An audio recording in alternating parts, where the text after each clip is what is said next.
하나님의 말씀은 창세기 21장 1절 말씀입니다.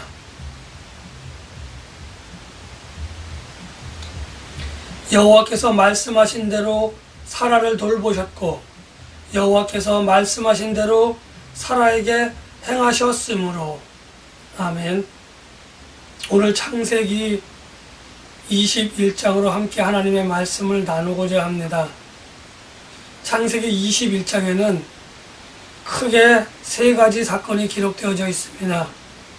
먼저는 아브라함과 사라가 마침내 이삭이라고 하는 아들을 낳는 그러한 장면이 되어져 있고, 또 아이를 낳음에 아이가 젖을 떼던 날에 커다란 잔치를 베풀며 젖된 것을 축하하는 일이 기록되어져 있습니다.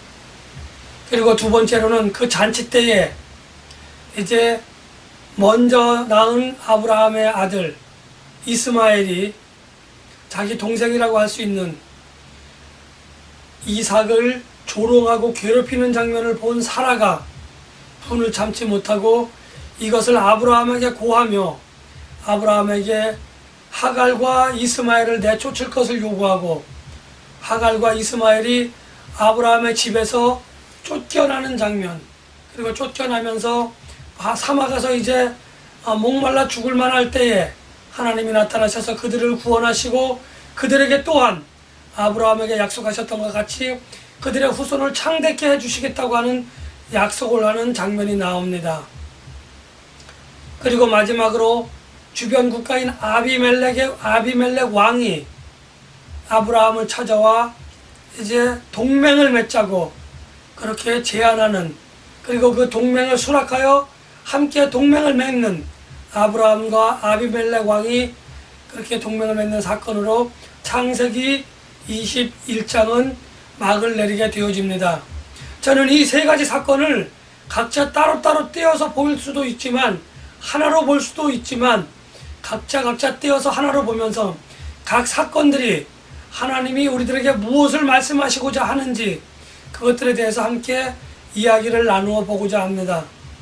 먼저 하나님께서 사라를 임신하게 하셨고 사라를 그 노쇠함에도 불구하고 잘 출생하게 하셨고 젖을 떼고 축하잔치를 베푸는 그러한 장면을 들여다보고자 합니다. 하나님께서 사라를 잉태케 하셨고 사라가 출산하게 된 사건은 단순하게 아브라함의 족보를 이어간다, 아브라함의 계보를 이어간다 라고 하는 그러한 사건의 연속이라고 하는 장면으로 단순하게는 볼 수 있지만, 또 구체적으로는 이삭을 통하여 먼 훗날 그 아들의 아들 쭉 이어져서 예수 그리스도가 탄생하는 것까지 본다고 한다면 이삭의 출산은 단순히 아브라함 자신의 계보를 이어가는, 족보를 이어가는 사건으로 볼 수 없다, 이렇게 말씀을 먼저 드리겠습니다. 사라가 임신하기 전까지는 아브라함과 사라는 하나님으로부터 수많은 약속의 말씀을 들었습니다. 내가 네게 지시할 땅으로 가라, 내가 네 자손들을 하늘의 별과 같이 바닷가의 모래와 같이 수많게 무수히 많게 그렇게 창대하게 해주리라고 하는 하나님의 말씀을 듣기만 하였습니다. 하나님의 말씀을 듣기만 하였습니다. 그런데 그 말씀을 들은 후부터 오늘 본문에 사라가 이삭을 낳기까지는 25년이라고 하는 시간이 대략적으로 흘러갔습니다. 25년이라고 한다면 우리가 아마 뼈에 사무치게 약속하지 않는 이상은 대부분의 사람들이 한 번만 약속을 했다고 한다면 아마 잊어버리고 지냈을 겁니다. 아니, 망각하고 지내는 게 어쩌면 더 정상적인 사람이라고 이야기할 수도 있습니다. 그것도 서로 쌍방간에 합의한 약속이 아니고 하나님이 아브라함에게 일방적으로 하신 약속이라는 겁니다. 그래서 아브라함은 그렇게 별로 신경을 쓰지 않았었을 수도 있습니다. 왜? 상호 합의한 게 아니기 때문에. 그런데 하나님께서는 한 번 약속하고 마른 것이 아니라 아브라함이 힘들고 지쳐 있을 때, 낙심하고 절망하여 있을 때, 그때마다 나타나셔서 내가 내게 한 약속을 이루어 주겠다. 또 그런 장면이 지나가고 난 후에 새 힘을 얻어서 또 지나다가 또 아브라함이 낙심하고 절망하면 또 나타나서 내가 네게 한 약속을 이루어 주겠다. 이렇게 약속을 수차례에 걸쳐서 하나님은 말로만 약속을 하셨다는 거죠.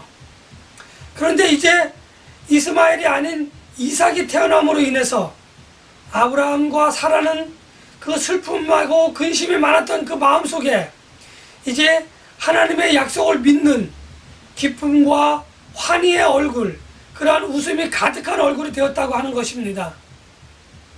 오랜 시간 기다려온 하나님의 약속이 마침내 아브라함과 사라에게 이루어졌다고 하는 측면에서 본다고 한다면, 우리는 비록 잊어버리고 우리는 비록 그것을 망각하고 있을지라도, 우리와 함께 쌍방간에 합의한 약속은 아니라 할지라도 하나님께서는 아브라함과 사라에게 25년간 그 약속을 꿋꿋이 기다리시며 지키셨다는 거죠. 그 약속을 지키신 시간 또한 아브라함과 사라가 원했던 시간이 아니라 하나님이 가장 좋은 시간에 가장 좋은 것으로 하나님이 주셨다는 겁니다. 먼저 번 말씀을 드릴 때에 하갈이 임신한 이후에 이제 아브라함의 모든 재산이 자기가 아들을 태어나게만 한다면 모든 것이 자기 아들과 자기 것이 될 것이라고 하면서 임신하지 못하는 사례를 조롱하였던 장면을 떠올리시면 되겠습니다. 그리고 이제 이스마엘이 출생한 이후에 오늘 이삭이 젖을 떼기까지 시간을 대략적으로 계산해 보면 17년이라고 하는 시간이 지났다는 것이죠. 그렇다고 한다면 이스마엘이 17살 되던 해에 이제 겨우 이삭은 젖을 뗀 겁니다. 이렇게 젖을 뗀 이삭이 이제 이스마엘을 대신해서 모든 아버지의 재산을 갖게 될 것이라고 하는 그러한 그 불안감에, 그러한 생각에 이스마엘은 잠시도 가만히 있지 못했다는 거죠.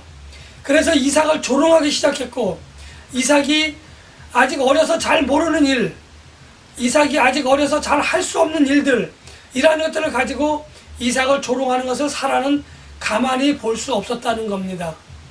다시 말하면, 쉽게 말하면 우리가 잘 알고 있는 홍길동전, 아버지를 아버지라 하지 못하는, 또 형을 형이라 부르지 못하는 홍길동의 마음이 아마 이스마엘에게 있지 않았었겠나, 그런 생각을 해봅니다. 하여튼 이스마엘은 그 분하고 억울한 마음을 전부 다 이삭에게 내뿜었던 거죠. 만약에 하갈이 지난번에 그러한 사건이 17년 전에 그러한 사건이 있었기 때문에 그것을 잘 기억하고 이스마엘에게 잘 교육을 했다고 한다면 오늘 같은 사건은 없었을 것이라는 겁니다. 오늘 같은 사건이 없었다고 한다면 그들은 영원히 아브라함의 집에서 평안을 누리며 살 수 있었다는 거죠. 이제 그것을 바라보는 사라는 아브라함에게 간청을 합니다. 하갈과 이스마엘을 우리 집에서 내보내야 합니다. 우리 가정이, 내가 그 둘로 인하여 참으로 심히 불편합니다. 불안합니다. 우리 아들이 어떻게 될지 모르니까, 이삭이 어떻게 될지 모르니까 내보냅시다 라고 이야기했을 때 아브라함이 그래요? 그리고 바로 내보내는 것이 아니라 아브라함은 근심을 했다는 거죠. 그리고 여러 날을 근심을 했는지 여러 시간을 근심을 했는지 모르겠지만 결국에는 결단을 하고 하갈과 이스마엘을 내보내게 되어집니다. 하갈과 이스마엘을 내보내고 이제 아브라함의 가정은 화평하게 되어졌고 평화가 찾아왔습니다. 하갈과 이스마엘, 그리고 사라와 이삭과의 관계는 그냥 평탄하게 종과 주인으로서 지낼 수 있는 상황이었음에도 불구하고 사라의 욕심과 아브라함의 그 온전하지 못한 그 믿음, 비록 의인이라고는 하지만 온전하지 못한 그 믿음이 빚어낸 참혹한 결과라고 말씀을 제가 지난번에 드렸습니다. 지난번에 한 번으로 그것이 끝났으면 좋은데 이번에 또다시 같은 일이 발생을 하게 되어집니다. 이렇게 사람의 생각과 사람의 행동은 하나님의 약속을 온전하게 믿지 못하는, 그래서 우리의 생각이 정당하고 우리의 방법이 옳은 것 같지만 이것들은 오히려 하나님을 불편하게 하였고 하나님이 원하시지 않는 방법과 하나님이 원하시지 않는 결과를 가져오게 된다고 하는 것을 우리는 또 한 번 분명하게 기억해야만 합니다. 이제 마지막으로 아브라함의 세력이, 하나님과 함께 하시는 아브라함으로 인하여 주변에 있는 나라들은 불안하게 되어집니다. 오늘 21장 끝부분에 가면 이제 아비멜렉이라고 하는 왕이 군대 장관과 함께 아브라함을 찾아와서 동맹을 맺을 것을 제안을 하게 되어집니다. 여기서 동맹을 맺는다는 것은 두 나라가 서로 잘 지내자고 하는 의미인 겁니다. 당신과 내가 친구가 되어서, 당신과 내가 친구가 되어져서 잘 지내자. 또는 당신의 나라에 위험이 있을 때, 예를 들어 전쟁이 났다든지 가난과 기근이 덮쳤을 때에 우리에게 여유 있는 병사들과 음식이 있다고 한다면 내가 그것을 보내어 너희들을 보호하게 될 것이고 너희들의 부족한 것을 채워줄 것이다 라고 하는 화친의 동맹을 제안하였고, 그 동맹을 통하여 아브라함은 잃어버렸던 것을 되찾고 아브라함과 아비멜렉 왕이 다스리는 나라는 동맹을 하게 되어집니다. 화친의 조약을 맺게 되어진다고 하는 것입니다. 이러한 사건들을, 일련의 사건들을 가만히 두고만 볼 것이 아니라 먼저 거꾸로 이야기를 드리겠습니다.